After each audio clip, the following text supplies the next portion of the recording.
நாய் பஸ்ஸை விட்டு என் உயிரை வாங்குது. உனக்கு ஒரு வாய்ப்பு நினச்சிக்க. ஹலோ, இல்லை எண்ணெயை போட்டு பட்டை மிளகா இவ்வளோ தள்ளி போடுறீங்க. நீங்கள் எரிச்சு விட்டுறீங்களா? உப்பு கறி செய்ய போகிறாங்க.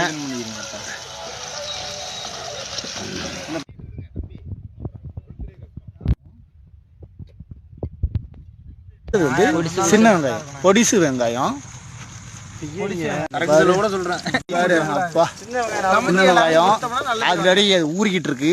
அந்த பட்டை மிளகா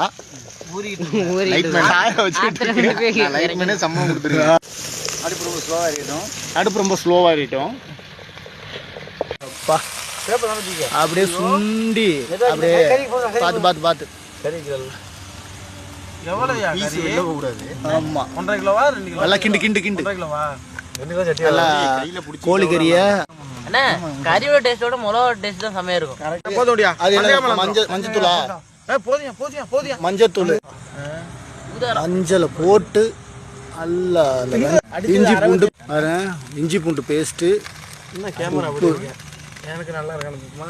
உப்பு அப்படியே இந்த பட்டை மிளகாவை ஊற வச்ச பட்டை மிளகாவை வெட்டி வெட்டி அப்படியே அதில் போட்டு கலக்கிறோம். இதுதான் கிராமத்து உப்பு கறி. எவ்வளோ சூப்பராக தயார் பண்ணிக்கிட்டு இருக்காங்கப்பா. தூள் அப்படியே போட்டு நல்ல பெரட்டி நல்ல பெரியமுண்டா போட்டுக்கிட்டு இருக்காப்புல. ஏற்கனவே இதுல வந்து பட்டை மிளகா வந்து நிறைய போட்டாச்சு. அதுக்குதான் காசுலாம் கொடுக்க கூடாது. காதோடமா ஒரு குடு கொடுத்துட்டு குடுறா அப்படின்னு நான் அதெல்லாம் வாங்கிட்டு வந்துடுவேன்.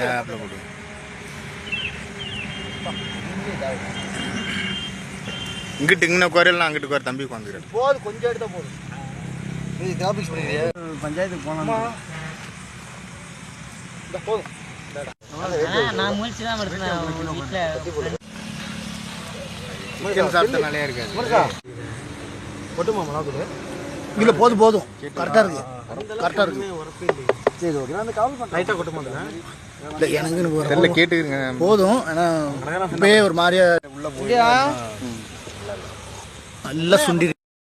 நாங்கள் வயலில் வந்துட்டு உப்பு கறி செஞ்சு இந்த பாருங்க எவ்வளோ வந்து டேஸ்ட்டாக அவ்வளோ சூப்பராக வந்திருக்கு பார்த்துங்கண்ணே.